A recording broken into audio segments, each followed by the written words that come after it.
गोंगी गुडिया हे नाव भारतीय राजकारणामध्ये अत्यंत गाजलेल्या आणि महत्त्वाच्या कालखंडाशी जोडलंय। एका अपमानास्पद शब्दापासून हा प्रवास पुढे सुरू झाला आणि ते भारताच्या एका अत्यंत शक्तिशाली आणि कडखर अशा महिला नेत्याच्या निर्मितीचं कारण ठरला। इंदिरा गांधी या ऐतिहासिक घडामोडीची आज आठवण झाली ती आपल्या महाराष्ट्राच्या उपमुख्यमंत्री सुनेत्रा पवार यांच्यामुळे। बघा आता इंदिरा गांधींना हे नाव दिलं कोणी आणि त्याचं भारतीय राजकारणावर काय पडसाद उमटले बघा। प्रसिद्ध समाजवादी नेते, विचारवंत आणि तत्कालीन खासदार डॉक्टर राम मनोहर लोहिया यांनी इंदिरा गांधींना सगळ्यात पहिले गुंगी गुडिया म्हटलं होतं। कधी तर 1966 मध्ये जेव्हा लाल बहादूर शास्त्री यांचं निधन झालं आणि त्यानंतर इंदिरा गांधी यांनी देशाच्या पहिल्या महिला पंतप्रधान म्हणून शपथ घेतली। 1966 ते 1967 या सुरुवातीच्या काळामध्ये संसदेत, लोकसभेमध्ये संघर्षाच्या वेळी लोहिया यांनी हा शब्दप्रयोग केला होता त्या पहिल्या वर्षातच। आता यामागे दोन मुख्य कारणं होती, पक्षांतर्गत राजकारण आणि संसदेमध्ये इंदिराजींचा सुरुवातीचा संकोच। त्या संकोची काही काळ होत्या। बघा लाल बहादूर शास्त्रींच्या निधनानंतर काँग्रेस पक्षामध्ये ज्येष्ठ आणि वरिष्ठ नेत्यांच्या गटाला, आपण त्याला सिंडिकेट म्हणतो, तर त्यात कोण कोण होतं, के कामराज होते, एल निजलिंगप्पा होते, मोरारजी देसाई होते, त्यांचा समावेश होता। मग असा त्यांना पंतप्रधान हवा होता जो त्यांच्या तालावर नाचेल, त्यांचं ऐकेल। मग पंडित जवाहरलाल नेहरूंची मुलगी असल्यामुळे इंदिरा गांधी यांना जनतेची सहानुभूती होती, पण राजकीय दृष्ट्या मात्र त्या अननुभवी होत्या। सिंडिकेटला वाटलं की इंदिरा गांधींना आपण खुर्चीत बसवलं तर त्या आपल्या बाहुल्या बनून राहतील आणि मग पडद्यामागनं आपण सत्ता चालवू शकतो।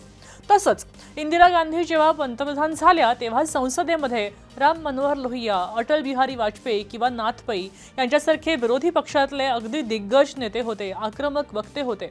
सुरुवातीच्या काळामध्ये इंदिरा गांधी संसदेमध्ये भाषण करताना विरोधी पक्षाच्या तीक्ष्ण प्रश्नांची उत्तर देताना संकोचायच्या, अडखळायच्या किंवा शांत राहायच्या, ते स्वाभाविक होतं।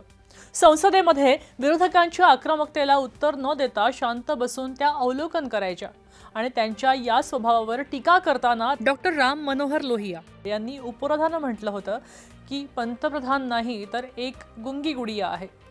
बघा गुंगी गुडिया हा टोमणा इंदिरा गांधींच्या मनाला इतका चटका लावून केला, या अपमानाचं रूपांतर त्यांनी स्वतःला सिद्ध करायला आणि आपलं स्वतंत्र अस्तित्व निर्माण करायच्या ध्येयात घेतलंय।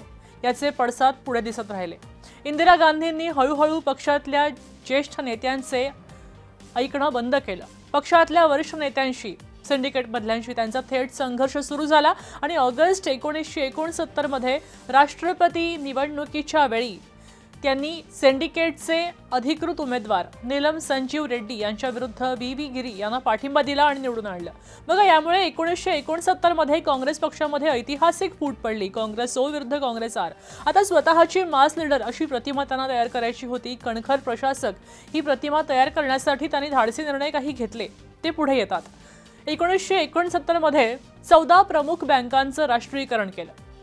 यामुळे सामान्य जनता, शेतकरी आणि गरीब यांच्यामध्ये लोकप्रियता त्यांची प्रचंड वाढली। संस्थानिकांचे तनखे रद्द केले, म्हणजे राजे आणि रजवाड्यांची संस्थानं होती त्यांना विशेष भत्ता दिला जायचा, तो त्यांनी बंद केला आणि आपण गरिबांच्या बाजूने आहोत हे त्यांनी सिद्ध केलं। 1971 मध्ये गरिबी हटावची लाट आली। ती कशी आली तर विरोधी पक्षांनी इंदिरा हटावचा नारा दिला आणि त्याच वेळी इंदिरा गांधींनी थेट जनतेशी नाळ जोडली, गरिबी हटावचा नारा दिला।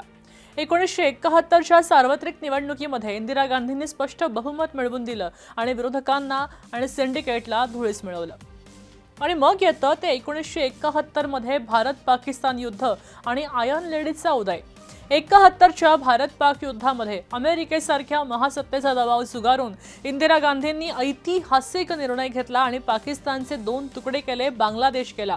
या नव्या राष्ट्राची निर्मिती झाली। या ऐतिहासिक विजयानं इंदिरा गांधींवरचा गुंगी गुडिया हा डाग कायमचा पुसून गेला।